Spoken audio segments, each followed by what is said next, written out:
Hi guys, अभी just मैंने एक व्लॉग एडिट करा है जो हम पूरा दिन घूमे थे, सॉरी पूरी रात घूमे थे मुंबई के अंदर, वो वाला व्लॉग। और सईद भाई तो सो गए थे लेकिन मैं जाके व्लॉग ही एडिट करा था मैंने। अब बज रहे हैं सुबह के 9। मैं तो सोए नहीं पूरी रात। अब फिर से वापस से घूमना है मुंबई में, फिर से जाना है बाहर। संडे है आज और तो कुछ करेंगे नहीं, वीकेंड है। और एक दो और काम है, वो भी मैं आपको दिखाता हूँ क्या चीज़ें हैं। तो व्लॉग में एंड तक बने रहना। वीडियो पसंद आए तो वीडियो को लाइक ज़रूर कर देना। मेरी आंखें देख रहे हो ना कैसे सूज रही हैं। अब इसका भी हुलिया सही कर रहा है। मैं तो रेडी हो गया हूँ, पता नहीं कैसे लग रहे हैं। मैंने अभी तक खुद को नहीं देखा। और सारा सामान हमारा यहीं पे फैला हुआ है और इसे यहीं पे छोड़ के जहाँ हमें जाना है वहाँ जल्दी जाते हैं।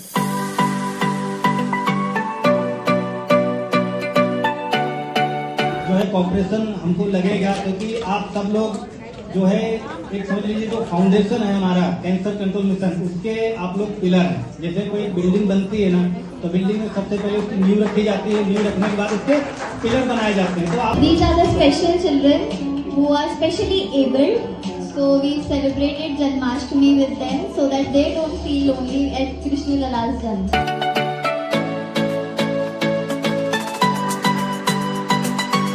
काम को हम करने के लिए यहाँ पर आते हैं, वो काम पूरी तरह से पूरी शिद्दत के साथ कर रहे हैं। तो ऐसे ही हर आने वाले साल हम इसको बड़े लेवल पर सेलिब्रेट कर सकते हैं। और दूसरा क्या है कि अपने एनजीओ को हम जिस मुकाम पे लेके जाना चाहते हैं वहां तक हम पहुंचा के रहेंगे, चाहे कुछ भी। Cancer control mission Mira Road में, वो वहां पर फाइल जब भी आती है तो आज तक रिकॉर्ड रहा है कि कोई भी निराश नहीं हुआ है। उन लोगों को हम लोगों ने, हमारे एनजीओ ने फुल सपोर्ट किया है ताकि उनका अच्छे से ट्रीटमेंट हो सके। और जो बच्चे पढ़ाई की उम्र में, जिनको वो टाइम पे स्कूल में होना चाहिए। Applause for our special guest. Just अभी हमें एक सर्टिफिकेट मिला है। हमारे तुषार भाई भी हमें ज्वाइन कर चुके हैं। तुषार भाई हमें मनाली ट्रिप में मिले थे। हैं तुषार भाई? हाय। दोबारा हाथ मिला तो कैरेक्टर में आ जाओ, एक्टिंग कर। अरे अभी तो हमें वहाँ जाना है तुषार भाई। उसके क्या कहते हैं उसको, विजय ठक्कर के पास। हाँ चलो ना। Vijay Thakkar sir, sorry.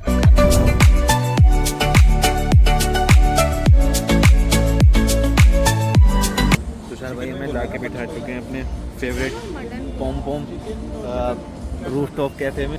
Chicken ठीक है दोस्ती में एक बाइट जरूर खा लूंगा, उतना मैं कर सकता हूँ, उससे ज्यादा मेरे अंदर जाए। 1 घंटा तुषार भाई ने लगातार खाना खिलाया हमें, पूरा 1 घंटा।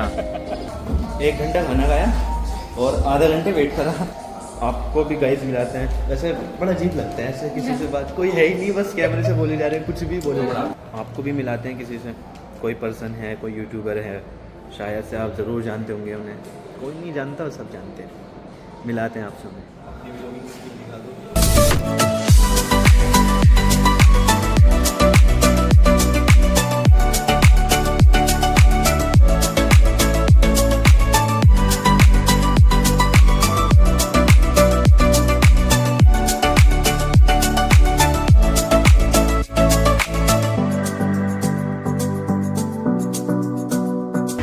ये हमारे विजय ठक्कर सर थे और जा रहे हैं अभी, आएंगे अभी 27 को मुंबई। वहाँ से हम बाहर निकले हैं तो तुषार भाई हमें ले जाएंगे मॉल घुमाने के लिए मुंबई के अंदर। ऐसे जैसे हमने मॉल का भी देखा ही नहीं है। दिल्ली आओ, तुम्हें दिखा दें DLF एम्पोरियो। आप बुलाते नहीं हो? आओ तुम, अब क्या दिल्ली तो आओ, एक बार कॉल कर देना आगे, तुम्हें दिल्ली घुमाएंगे हम अपनी स्कूटी से। हमारे पास तो है भी सिर्फ स्कूटी, ब्लैक कलर की, पसंद है, बड़ा मज़ा आ रहा है घूमते हुए। पैदल घूमने दिल्ली, मैं घूमना चाहता हूँ सर। वहाँ तो दिल्ली की पैदल सड़क छोड़ो यार। अरे तो घूमने की जगह है यहाँ पे। हाँ। जैसे कि मार्केट वगैरह हो गया, सिटी हो गया, ऐसी जगह तो में गाड़ी पहले होता है। हाँ, एक काम करना, आप क्या आओगे तो घुमाएंगे। कब आओगे? आप जब बुलाओगे अभी चलो हमारे।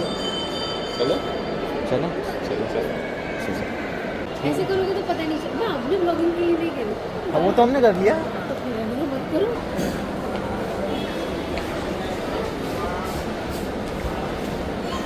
इंट्रोवर्ट है, कैमरे के सामने बोल नहीं पाते। कैमरे के सामने बोल। बस 15 मिनट।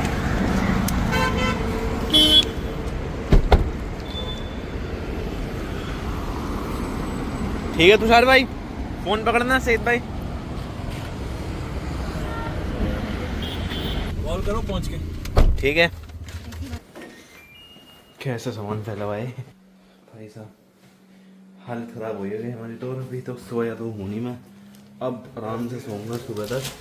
मेरा तो पता नहीं रहने का, ये व्लॉग करूँगा कल वाल को एडिट। तो वीडियो को पसंद आया तो व्लॉग को लाइक करो, चैनल बनाओ, चैनल को सब्सक्राइब।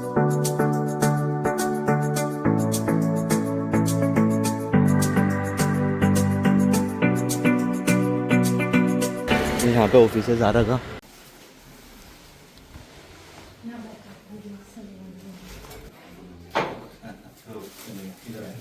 वैसे वीडियो बनाने में कोई दिक्कत तो नहीं है? नहीं कोई ब्लॉग ले रहा है सर आपका। अच्छा जी ठीक है, बस वीडियो के लिए मैंने कहा था इनसे, मैं हर महीने फ़ोन करता था, मिलवा दो उनसे, मिला दो।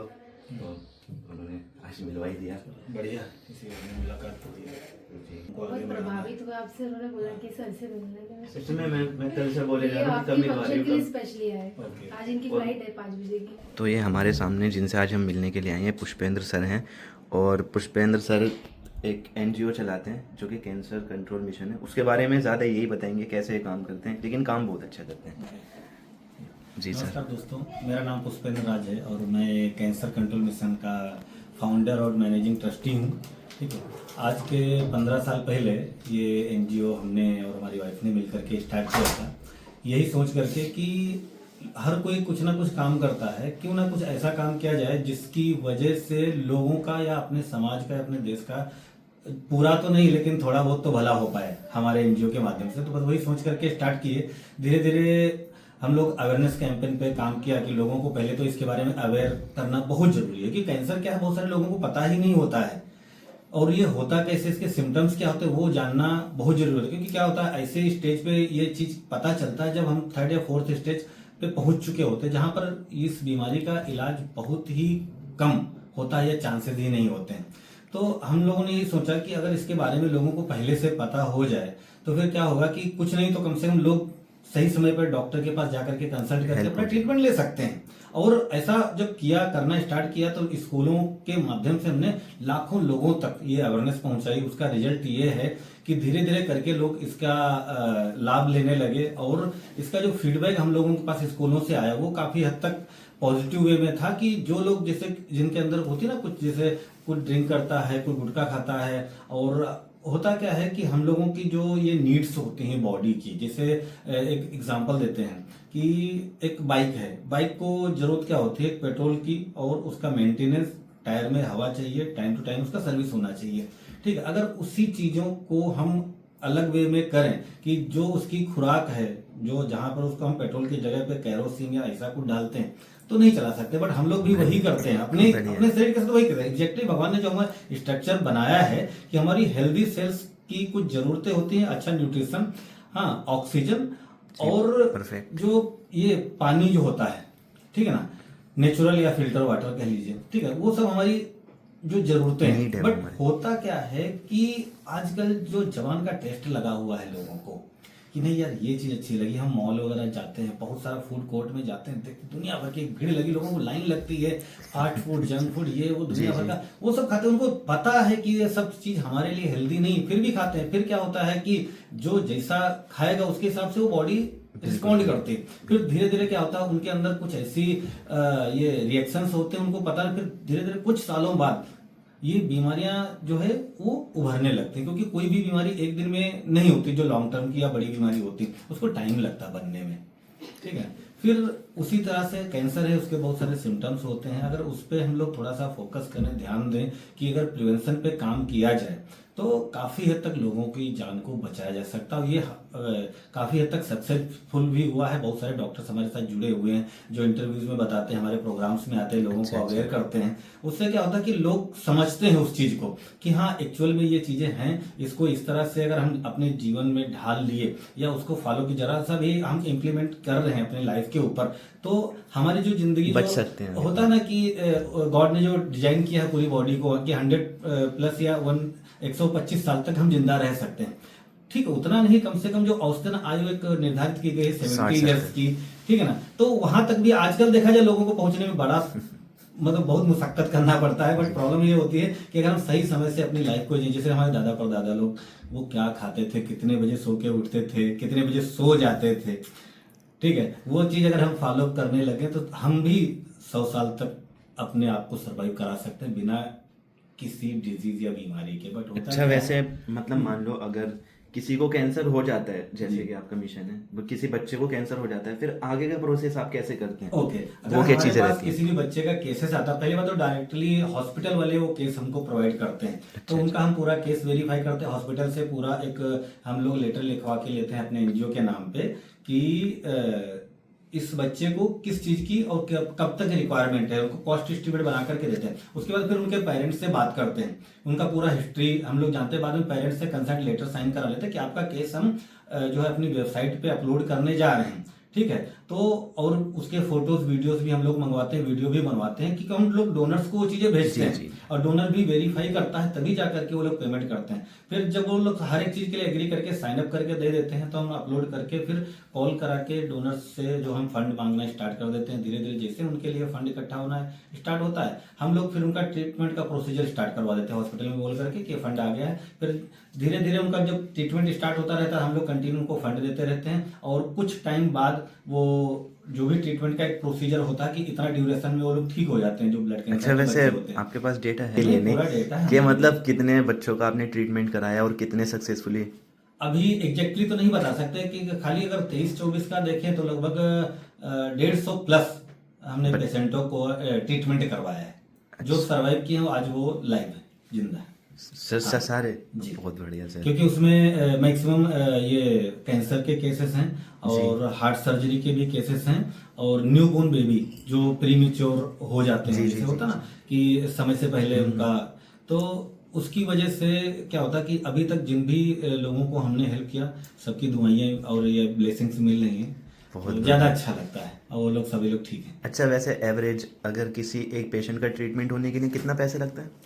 अगर ब्लड कैंसर का केस देखा तो 5 से 7 लाख रुपए मिनिमम कॉस्ट है उसकी, और डिपेंड्स करता है कि हॉस्पिटल कौन सा है। अगर किसी अच्छे हॉस्पिटल में चले गए तो वहां पर कॉस्ट बढ़ जाता है। तो वो जो 5 से 7 लाख रुपए होता है वो सब आप देते हैं, मतलब आपका एनजीओ एफोर्ड हाँ, करता है? सब तो नहीं देते हैं, बट हम लोगों से जितना मैक्स टू मैक्स हो जाता है। क्योंकि क्या होता है ना, हॉस्पिटल में कुछ योजनाएं चलती है उसमें सीएम फंड भी लाख रुपए के आसपास रहता है, ठीक है ना। और बाकी हॉस्पिटल से जैसे हमारे पास केस आता है, अगर 5 लाख का केस है तो हमारा उनके पास कमिटमेंट हो, ठीक है 2 लाख मेरे नाम पे डाल दो या 3 लाख हमारे नाम पे डाल दो, हम 3 लाख वो करके दे देते हैं। बाकी उनका हॉस्पिटल वाला को कुछ अरेंजमेंट हो जाता है, हो जाता है। इनकेस अगर बाद में भी उनको जरूरत पड़ती है कि नहीं सर अभी और फंड, तो हम लोग फिर वापस उनको रिलीज करते हैं। उसका ट्रीटमेंट नहीं रुकना चाहिए, चाहे कुछ भी हो जाए, टिल ट्रीटमेंट तक एनजीओ उनके साथ खड़ा रहेगा। और सबसे अच्छी बात यह है, अगर कभी जैसे जो बच्चे ठीक हो जाते हैं और पूरा डॉक्टर ने डिक्लेयर कर दिया कि अभी इनको जरूरत नहीं है, सिर्फ उनका आईटी चेकअप एक होता है, 2 या 3 महीने के बाद रेगुलर रूटीन चेकअप करते हैं, ताकि अगर कुछ टिश्यूज बढ़ रहा है, उसके सेल्स कुछ एक्टिव हो रहे तो पता चलता है। और तो कंटिन्यू रिपोर्ट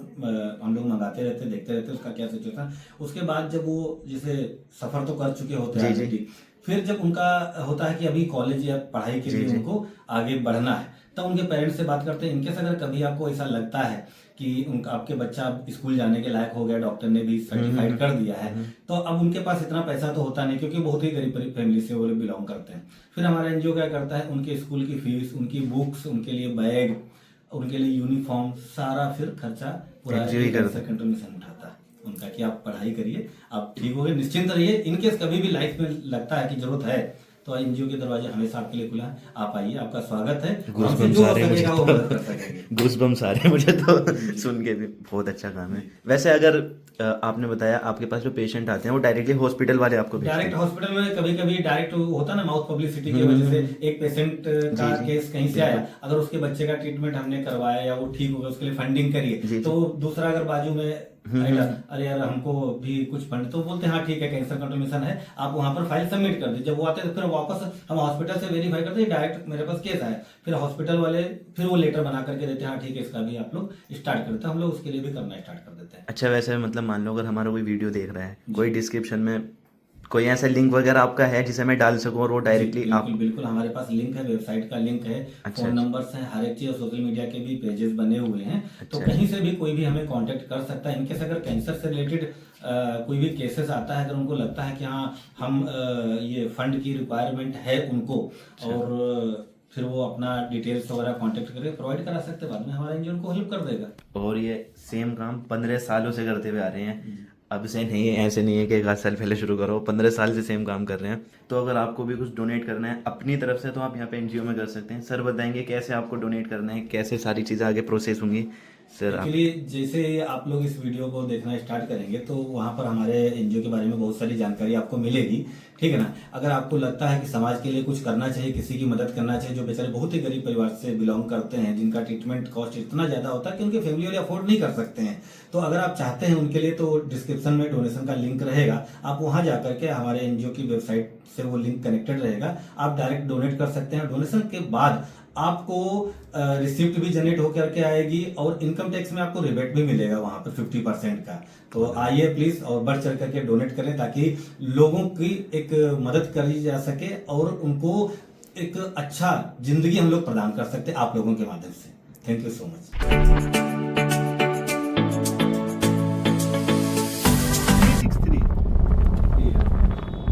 बड़ा वाला का कहाँ? पीछे डाल दिया। बस अब यहाँ से एयरपोर्ट की तरफ निकलना है। भाई वहाँ पे इतनी जल्दी एंट्री हो गई है, यहाँ पे 5 मिनट में सारा खेल खत्म। सिक्योरिटी की तो कुछ बात ही नहीं थी, डीजी यात्रा पे हमने किया और सब कुछ वैसे ही हो गया। दिल्ली में लगे थे 1.5 घंटा कम से कम। और यहाँ से कुछ लेंगे या? ये देखो उधर हल्दीराम पे ऑफर चल रहा है, बाई 2 और गेट 1 फ्री। लेकिन 2 लेने लायक भी धोखा तो फ्री तो जब ही ले पाएंगे। यहाँ पे तो रेट सेम ही होगा ना अंदर बाहर का सब। चलो देख के आते हैं इनके रेट पे क्या डिफरेंस है। मुझे नहीं लग रहा कि एक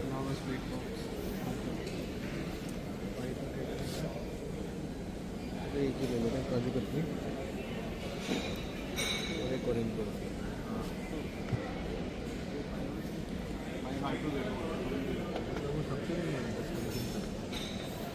क्या क्या मार्केटिंग है ये तो स्कैम हो गया हमारे साथ। और ये देखो स्पेशल पैकिंग है सिर्फ यहाँ के लिए, भाई 2 गेट 1 वालों की। भाई हम लेने तो कुछ और गए थे, लेके हम आ गए हैं कॉफ़ी। ये है हल्दीराम्स वालों की है क्या? ब्रांडिंग तो कहीं नहीं है इसकी। कोल्ड कॉफ़ी बोल रहा था वो तो। बस फ्लाइट का वेट कर रहे हैं यहाँ पे, जैसे ही फ्लाइट मिलती है बैठते हैं। और अब के तो विंडो सीट है, मुझे डर लग रहा है। जब विंडो सीट नहीं थी बीच में बैठा था, पता भी नहीं चला कब में उतरे कब में उतरे। और जहाँ विंडो सीट थी वो थोड़ा सा भी इधर हिल रहा है। भाई क्यों हिला रहा है यार मत करना, तो सीधा ही ले चल, सीधे ही उड़ा, सीधे ही लैंड कर दे। चलो, और अगर मून का व्यू देख गया तो भाई बात ही अलग है।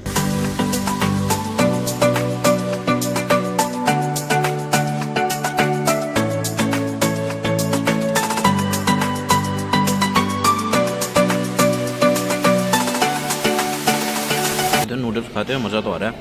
सामने प्लेन्स हैं और कोई प्लेन टेक ऑफ कर रहा है तो वो दिख रहा है जाता हुआ, बहुत अच्छा लग रहा है। मतलब कोई है क्या भी आने लायक? देखो देखो देखो, एक गया है, वो जा रहा है, वो जा रहा है। शायद कैमरे में ना दिखे लेकिन मज़ा आ रहा है।